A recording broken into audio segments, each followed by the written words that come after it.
ముందుగా అందరికీ తెలుగువారి నూతన సంవత్సర ఉగాది శుభాకాంక్షలు. ఈరోజు ఉగాది పండుగ కదా, అందరూ ఉగాది పచ్చడి చేస్తారు కదా. నేను కూడా ఇప్పుడు ఉగాది పచ్చడి చేస్తాను. ఉగాది పచ్చడి అంటే షడ్రుచుల తాలూకా వస్తువులు. ఇదిగోండి, బెల్లం, వేపపూత, మామిడికాయ, చింతపండు, కారం కోసం పెప్పర్ పౌడర్, ఇదిగోండి ఉప్పు. ఇవన్నీ కలిపి నేను ఇప్పుడు ఉగాది పచ్చడి చేస్తాను. అందరూ సంతోషంగా ఉండాలని, బెల్లం అంటే సంతోషం కాబట్టి నేను ఇప్పుడు ముందుగా బెల్లం వేస్తున్నాను. ఇదిగోండి బెల్లం మా అమ్మ కలిపేసి ఇచ్చారు. మనం ఎక్కడైనా భోజనానికి వెళ్ళినా సరే ముందు మనకు స్వీటే పెడతారు కదా, మనందరం సంతోషంగా ఉండాలని. ఇప్పుడు నేను ఈ బెల్లం వాటర్ వేస్తాను.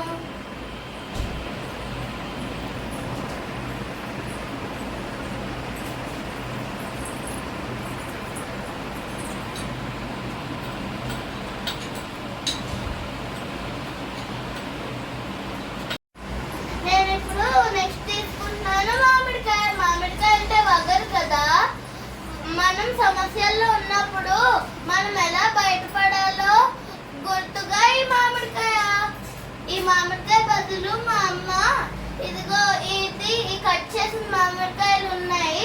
ఇప్పుడు నేను ఇంట్లో వేస్తాను.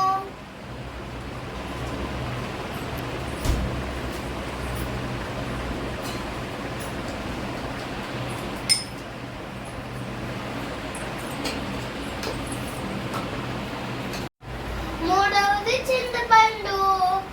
మనకి స్ఫూర్తినివ్వడానికి చింతపండు ఉంటది.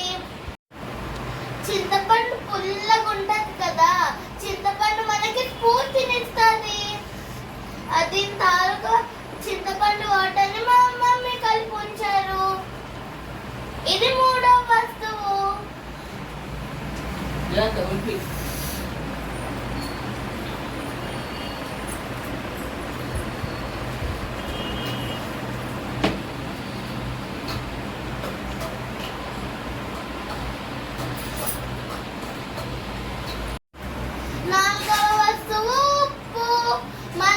భయం వేసినప్పుడు ఈ ఉప్పు ఎలా దాన్ని ఎదుర్కోవాలో తెలియజేస్తుంది.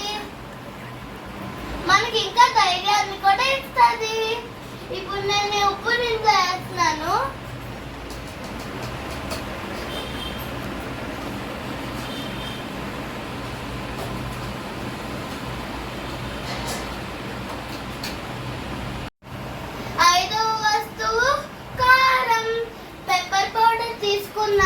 అంటే మిరియాల పొడి.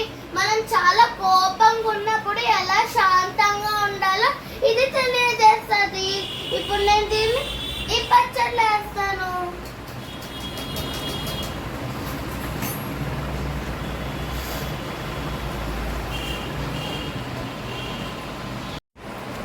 ఆరవది వేప పువ్వు.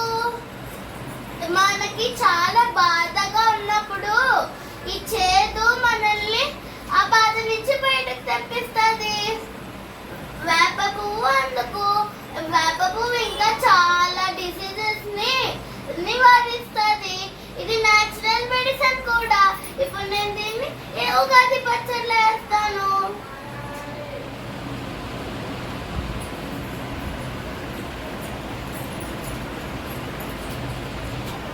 ఈ 6 రోజుల కలయికే ఈ ఉగాది పచ్చడి. నేను ఇంట్లో ఎక్స్ట్రాగా ఈ బనానా ఇంకా వేపిన శనగపప్పు వేస్తున్నాను.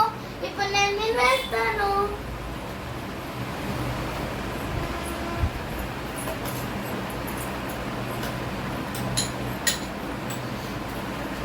ఇప్పుడు నేను వేపిన శనగపప్పు వేస్తాను.